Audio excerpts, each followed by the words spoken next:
it got to a point in the last couple of years where a lot of the stuff I was shooting was only for work and only for businesses and brands, and I find that I wasn't growing as a photographer at the rate I wanted to. Doing personal projects is definitely a good way to improve. What's really, really joyful about what's happening with Ron is that his integrity is really shining through now, and the power of the projects that he's working on.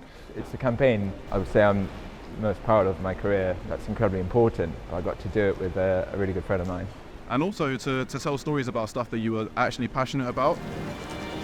So for this episode, we have Ron Tam. This season, we don't have too many classical photographers, and I think Ron might be our only one. I feel like when we filmed this, we couldn't have timed it any better. You know, Ron is always doing commercial work, constant jobs, and he's constantly keeping busy. He's also in the middle of a couple personal projects that are really close to him, and he's also starting to dive into a bit of video work and directing and, you know, branching out just from photography. It kind of just got my mind thinking about what I can do to shoot stuff that's not only for work and also, you know, dive into a bit of the personal project side of things. On top of all this, I don't think we could have gotten more quintessential London weather. I mean, it was like 15 degrees and dumping rain. Welcome to episode 4 of Pack Heavy Chase Light with Ron Tam.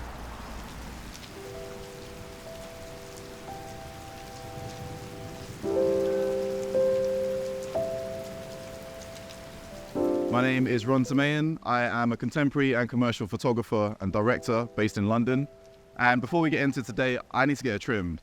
So I'm also doing a photography series on local businesses and the people that make London the city it is. So we're also going to be taking some photos of Richard, some of the Ruffians crew. Yeah, hopefully in a few years we can make a nice photo book out of all of these portraits. Over the years, I've shot mainly cityscapes, landscapes, location-based stuff. And over the past couple of years, I've really wanted to dive into the heart of the city, which for me is the people and the businesses that run within the city. Yeah, telling their story and how they contribute to London, really. I think my barbershop has a special place in my heart. And I know it does for a lot of other men, just because it's one of, if not the only place that men get grooming done and self-care done. For a lot of people, having a haircut is just the one thing they do to make themselves feel better and feel nice. Yeah, it sort of creates a community, doesn't it, I think? Yeah. Without even really trying, which is quite nice. I think that's something that we've always wanted to do here, is just invite everyone from all walks of life. I think that's definitely the reason why I wanted to include my barbershop in this series that I'm doing, just because they contribute to London as a city so much, like it's ingrained in our culture, so it feels good to include them in a series. I find that a lot of the stuff I'm shooting nowadays, it has a bit more intent and a bit more purpose, because as much as it's fun roaming around the city and seeing what you get, I think it's nice to have an idea, structure it, and then execute it, and then you're then in control of the entire process, and I think it's nice when you get the end results. So yeah, this is testament to that. Look at you, you look handsome, mate, you look lovely. That's really nice. Nice. And then we'll do one through the window as well. 2, 1. Nice, this is great. Done. Solid. Thank you, bro.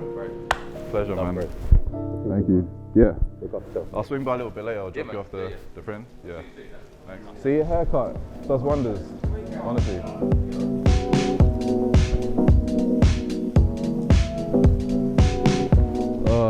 British weather.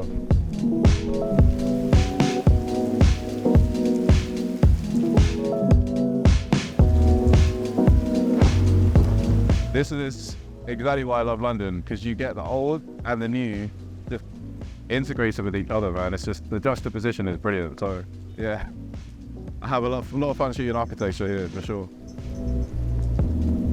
Yeah, nice.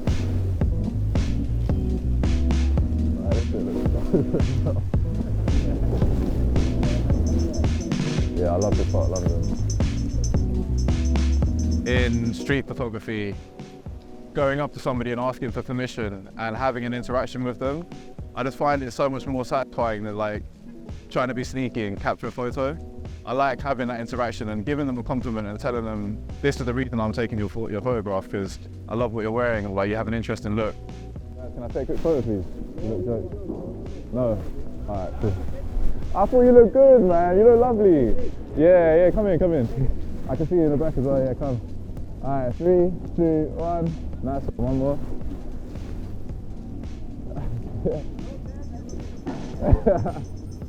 Alright, 3, 3, 2, 1. Lovely, and last one. Here we go. Yeah, 3, 2, 1. Nice. Thank you guys. Cheers. Have a good day. See what I mean?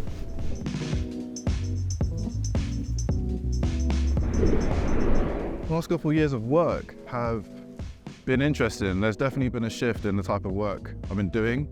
There's been a lot more video work, which has been great, specifically directing really interesting films. And a lot of it is also a lot more personal to me, which is great because I really wanted to have a purpose in my work, and I feel like that has definitely come along since I've made that decision to do so. So yeah, it's been good. Done some projects with Dove. So Ron asked me to come on board with the project as an editor. It was a project that was very close to his heart and one that he was directing.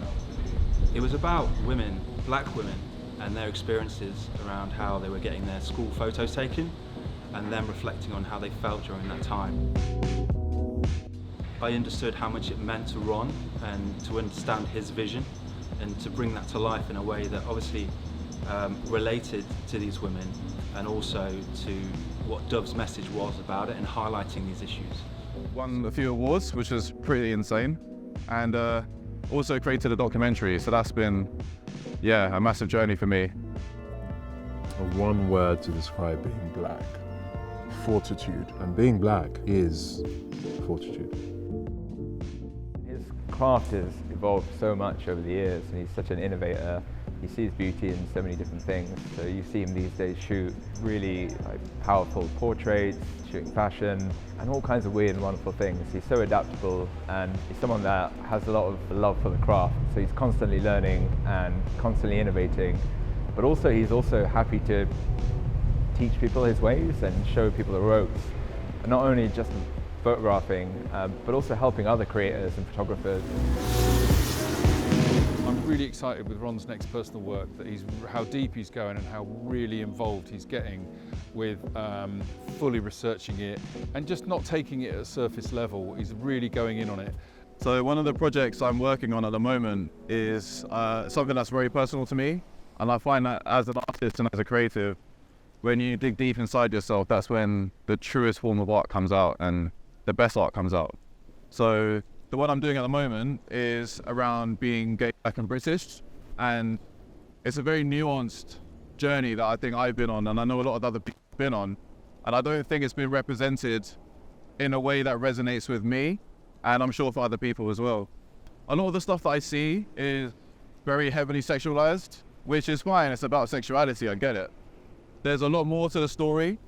There is faith, there's family, there's friendship, there's masculinity, there's relationships, and so yeah, this project I'm working on is going to try to touch upon all those points and just give a new, fresh perspective on what it means to be a gay, black, British man. Yeah, exciting. I'm not going to say too much, but yeah, it's going to be a very personal one for me.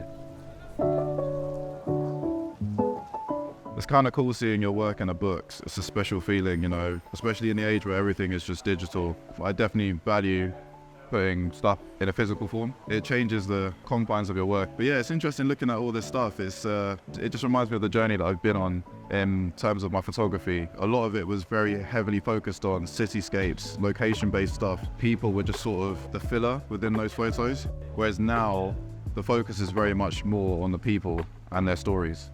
A lot of the stuff I used to shoot in terms of cityscapes as well was really moody. I used to love fog, used to love rain. And I think that just came from my love for music as well. I think that I'm definitely more fond of the sort of somber music or sadder tones that you hear in music, and I try to replicate that in my photography. So yeah, things like rain, things like fog, add to that. Really nice atmosphere.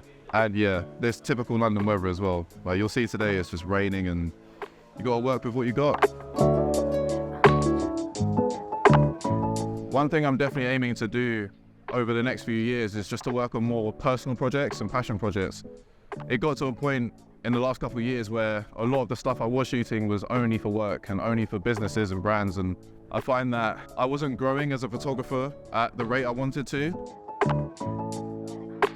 I think what's really, really joyful about what's happening with Ron is that his integrity is really shining through now, and the power of the projects that he's working on. You know, we all do stuff we have to earn a living from and all the different kinds of work we get involved with, but actually his true passions are really coming through now, and he's really reaching into his confidence, I think, about his true capability, and we're going to see so much more from him. It's going to be incredible, I think. Doing personal projects is definitely a good way to improve, and also to tell stories about stuff that you are actually passionate about. We can easily panic and think, oh God, I've got to pump out some work because certain social media platforms demanding more content all the time, but Ron isn't really a content guy. He just makes beautiful things. Yeah, I've got a few on the go at the moment which I'm really excited about. One of them you've just seen in the barbershop, and there are another couple that are under wraps for a minute, but passion projects and personal work are what we're supposed to do. it feels good. It feels good to be creating for myself. I mean, we all know, like, as creatives, this life can be quite isolating sometimes, especially when you don't have a group of support around you. Community definitely has a massive part to play in growing as a creative, I find. Just having people around you who understand what you're doing and who are also on the same journey. I love collaborating with other creatives and working with other people, seeing how they work, taking tips and tricks from them as well. Yeah, I advise everyone to have a crew.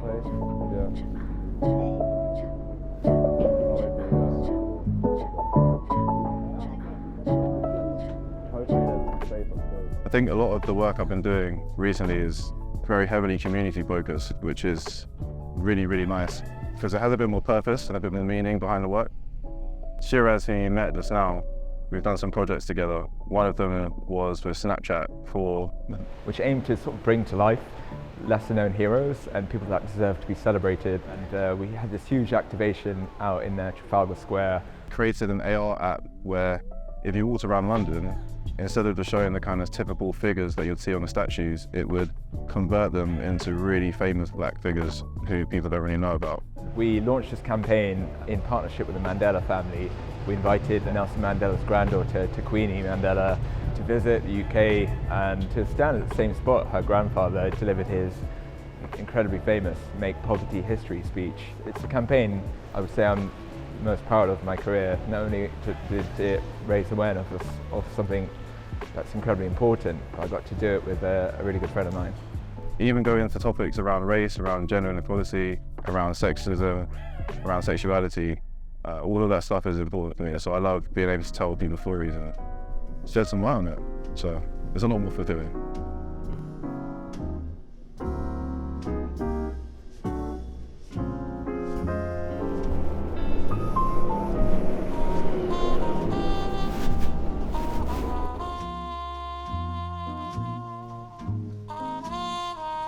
So one thing I love doing is printing my photos. I think every photographer should do that.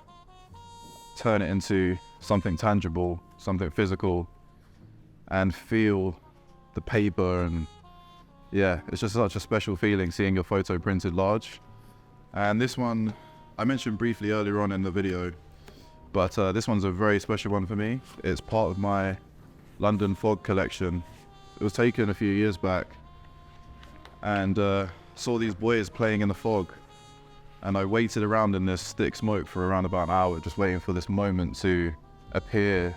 And to Queenie Mandela, and she saw this photo on my phone, and she said that she wanted to buy this as a large-scale print for the new Mandela household that's being developed. I think it's finished now. And so yeah, this photo now sits in the main entrance of the Mandela family household, which is crazy to even think about. But yeah, the other good thing about printing your work is you notice how you can improve. Like even now I'm noticing right here there's a dust spot, and that's annoying me. So bad. But yeah, that's something I can change.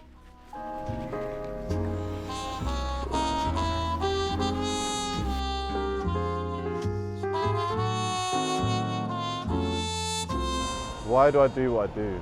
I'm gonna wait for the siren. It's giving me more time to think. I think photography gives you the world's best visa.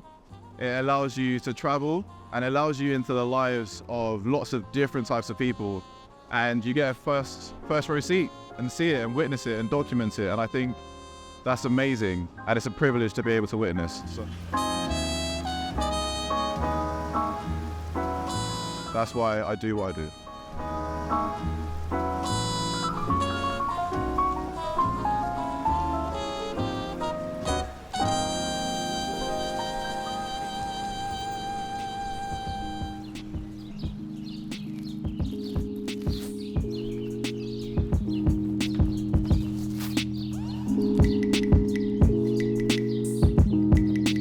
My favorite days on skis are when I'm just like hanging out with a group of people who come to it from different backgrounds and different identities, and can like collectively share like the thrill of doing this weird thing together. It's silly and I don't know, it feels right.